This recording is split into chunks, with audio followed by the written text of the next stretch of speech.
xalq rəqslərimiz bizim canlı tariximizdir. Çünki milli rəqslərimiz incəsənətdə, mədəniyyətdə olan yeganə bir sahədir ki, burada bir çox mədəniyyət növlərini biz bir yerə cəm edirik.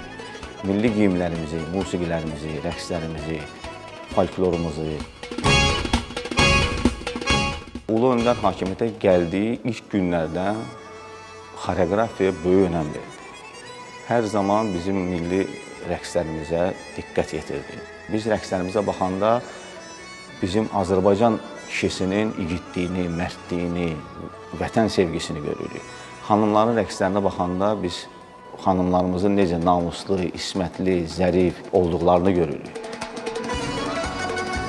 Bizim rəqslərimiz həqiqətən də çox zəngindir, böyük bir tarixə malikdir. Bizim ata yurdumuz olan qədim Naxçıvanımızın Şərur bölgəsində 100-ə yaxın yallı növü var. Onlardan Təncərə, Köçəri, Urfani, Üçayaq yallısı.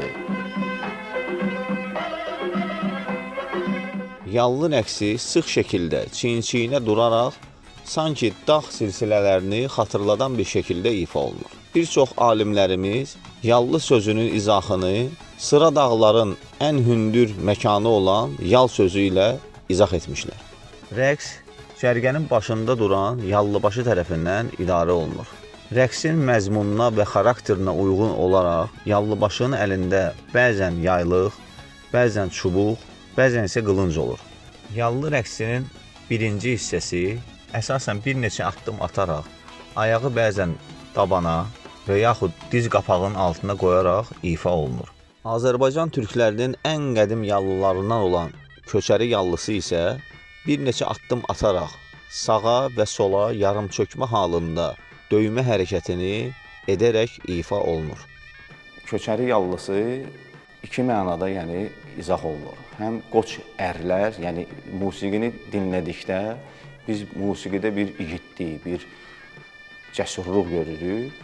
Həm başqa bir mənası da köçəri tayfalarla onu bağlayırlar.